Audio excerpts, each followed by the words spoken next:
तो जैसा कि हम लोगों ने मार्शल मास्टर के लास्ट एपिसोड में देखा,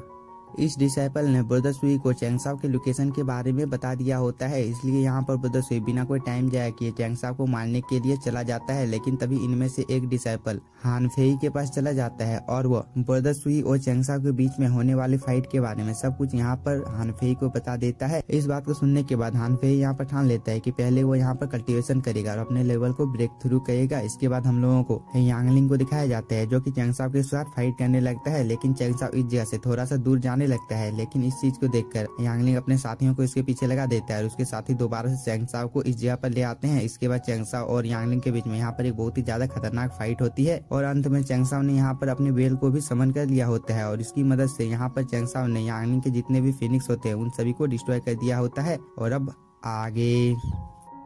तो नेक्स्ट एपिसोड की भी शुरुआत बिल्कुल उसी सीन से होती है जहाँ पर यांगलिंग और चैंगसाओ के बीच में फाइट शुरू हो गई थी और इन दोनों में से यहाँ पर कोई भी हार मानने का नाम नहीं ले रहा होता है और इन लोगों की स्पीड बहुत ही ज्यादा होती है जिसकी वजह से हम लोगों को कुछ साफ साफ नहीं दिखाई दे रहा होता है। लेकिन चैंगसाओ बहुत ही आसानी के साथ में यहाँ पर ब्रदर यांगलिंग के सभी अटैक को डॉज कर पा रहा होता है और उसे यहाँ पर जैसे ही मौका मिलता है वो एक बहुत ही ज्यादा पावरफुल किक से यांगलिंग के ऊपर हमला कर देता है जिसकी वजह से वह थोड़ी दूर चला जाता है। इस चीज को देखकर ब्रदर सुई को भी यहाँ पर बहुत ही ज्यादा गुस्सा आ जाता है और वो अपने सभी साथियों को यहाँ पर चैंगसाओ को मारने का ऑर्डर दे देता है। इस बात को सुनने के बाद यहाँ पर जितने भी डिसाइपल होते हैं वो सभी एक साथ मिलकर चैंगसाओ के ऊपर हमला करने के लिए जाने लगते हैं। लेकिन चैंगसाओ यहाँ पर बहुत ही आसानी के साथ में बस अपनी स्पिरिचुअल एनर्जी को रिलीज कर इन डिसाइपल लोगों को यहाँ पर हरा देता है जिससे हम लोगों को चैंगसाओ के पावर का अंदाजा हो जाता है कि वह कितना ज्यादा पावरफुल है और इसके सामने तो कोई नॉर्मल कल्टिवेटर टिक ही नहीं सकता है। इसके बाद चैंगसाओ ब्रदर सुई की तरफ देखता है। इस चीज को देखकर ब्रदर सुई को और भी ज्यादा गुस्सा आ जाता है और वो यहाँ पर अपनी पावर को एक्टिवेट कर लेता है जिसकी वजह से इसके पीछे से यहाँ पर बहुत सारे डीमन मार्क्स अपेयर हो जाते हैं जो कि दिखने से बहुत ही ज्यादा खतरनाक लग रहे होते हैं और ये सब कुछ यहाँ पर चैंगसाओ भी देख रहा होता है। लेकिन वो यहाँ पर बिल्कुल शांत खड़ा होता है। लेकिन इस चीज की वजह से ब्रदर सुई को और भी ज्यादा गुस्सा आ जाता है और वो अपने अटैक से यहाँ पर चैंगसाओ के ऊपर हमला कर देता है। इस चीज को देखकर चैंगसाओ भी यहाँ पर अपने एक बहुत ही ज्यादा पावरफुल स्लैश अटैक को क्रिएट करने लगता है और उससे यहाँ पर ब्रदर सुई के अटैक के ऊपर अटैक कर देता है जिसकी वजह से इन दोनों के अटैक आपस में टकराते हैं और यहाँ पर एक बहुत ही ज्यादा पावरफुल ब्लास्ट होता है जिसके इम्पैक्ट की वजह से सभी लोग थोड़ी दूर चले जाते हैं। लेकिन इस चीज का फायदा उठाकर यांगलिंग यहाँ पर चैंगसाओ के ऊपर अचानक से हमला करने के लिए जाने लगता है। लेकिन चैंगसाओ यहाँ पर बहुत ही आसानी के साथ में इसके सभी अटैक को डॉज कर लेता है और चैंगसाओ को यहाँ पर जैसे ही मौका मिलता है वो एक बहुत ही ज्यादा पावरफुल स्लैश अटैक से यांगलिंग के ऊपर हमला कर देता है जिसकी वजह से वो यहाँ पर बहुत ही ज्यादा इंजर्ड हो जाता है। यहाँ तक कि उसके मुंह से ब्लड भी आ रहा होता है और यांगलिंग इस चीज को देखकर यांगलिंग यहाँ पर बहुत ही ज्यादा शॉक हो जाता है और वो अपने मन में सोचता है यहाँ पर कुछ देर पहले तो चैंगसाओ इतना ज्यादा कमजोर पड़ते हुए दिखाई दे रहा होता है लेकिन वो अचानक से इतना ज्यादा पावरफुल कैसे हो गया, क्या वो तब नाटक कर रहा था। लेकिन तभी हम लोगों को चैंगसाओ को दिखाया जाता है जिसने यहाँ पर बहुत सारे स्लैश अटैक से इन लोगों के ऊपर हमला कर दिया होता है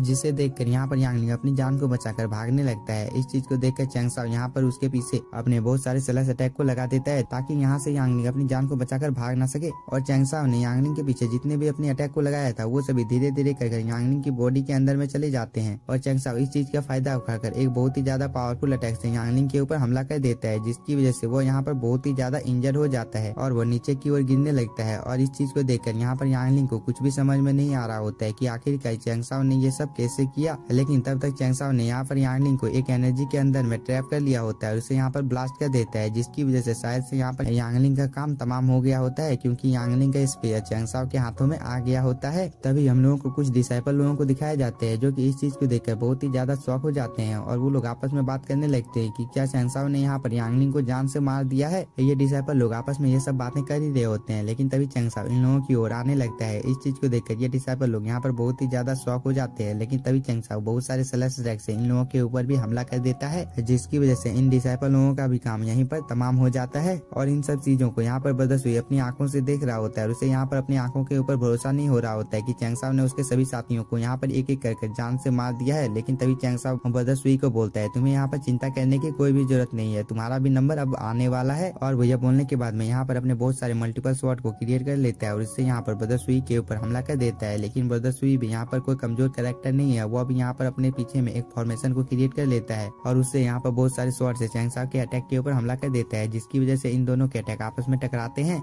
लेकिन यहाँ पर दुख की बात यह होती है कि यहाँ पर ब्रदर सुई का अटैक बहुत ही ज्यादा कमजोर होता है जिसकी वजह से चैंगसाओ का अटैक इसके अटैक को डिस्ट्रॉय करते हुए ब्रदर सुई को मारने के लिए जाने लगता है। इस चीज को देखकर ब्रदर सुई यहाँ पर बहुत ही ज्यादा घबरा जाता है है और वो अपने फर्नेस को यहाँ पर समन कर लेता है ताकि उसकी जान यहाँ पर बच सके। लेकिन चैंग साहब का ये अटैक सच में बहुत ही ज्यादा पावरफुल होता है, जिसकी वजह से ब्रदर सुई का फर्नेस भी इसके सामने टिक नहीं पाता है और इस चीज की वजह से ब्रदर सुई भी थोड़ी दूर चला जाता है। लेकिन चैंग साहब यहाँ पर इस चीज को देखकर थोड़ा सा शॉक होता है कि यहाँ पर ब्रदर सुई के पास इतना ज्यादा पावरफुल फर्नेस क्या कर रहा है, जो कि इसके इतने ज्यादा पावरफुल अटैक को भी डॉज कर लिया है। और वो ये सोचकर यहाँ पर अपने और एक बहुत ही ज्यादा पावरफुल अटैक को क्रिएट करने लगता है। इस चीज को देखकर ब्रदर सुई भी यहाँ पर अपने एक पावरफुल अटैक को क्रिएट करने लगता है और इन दोनों के अटैक यहाँ पर फाइनली क्रिएट भी हो जाते हैं। इसके बाद चैंग साहब यहाँ पर अपने बहुत सारे मल्टीपल स्लैश अटैक से यहाँ पर ब्रदर सुई के ऊपर हमला कर देता है। इस चीज को देखकर ब्रदर सुई भी अपने स्लैश अटैक से चैंग साहब के ऊपर हमला कर देता है, जिसकी वजह से इन दोनों के अटैक यहाँ पर आपस में टकराते हैं। लेकिन यहाँ पर हम लोग साफ साफ देख पा रहे होते हैं कि चैंग साहब का अटैक ब्रदर सुई के अटैक के ऊपर भारी पड़ते हुए दिखाई दे रहा होता है और इन लोगों के अटैक में यहाँ पर एक ब्लास्ट भी हो जाता है। और इस चीज का फायदा उठाकर चैंग साहब अपने स्वॉर्ड से एक स्लैश अटैक ब्रदर सुई के ऊपर कर देता है, जिसकी वजह से ब्रदर सुई दूर जाकर गिरता है। और इस अटैक की वजह से यहाँ पर ब्रदर सुई भी बहुत ही ज्यादा इंजर्ड हो गया होता है और उसे अपनी आंखों के ऊपर भरोसा नहीं हो रहा होता है कि यहाँ पर चैंग साहब जैसा मामूली कल्टीवेटर उसे इतनी आसानी के साथ हरा दिया है। लेकिन ब्रदर सुई यहाँ पर हार नहीं मानता है और वो दोबारा से खड़े होने की कोशिश करने लगता है और वो चैंग साहब को बोलता है, तुमने अब तक अपनी पावर को सबसे हाइड कर रखा था ताकि ऐसे मौके पर तुम हम लोगों के ऊपर अटैक करके हम लोगों को जान से मार सको।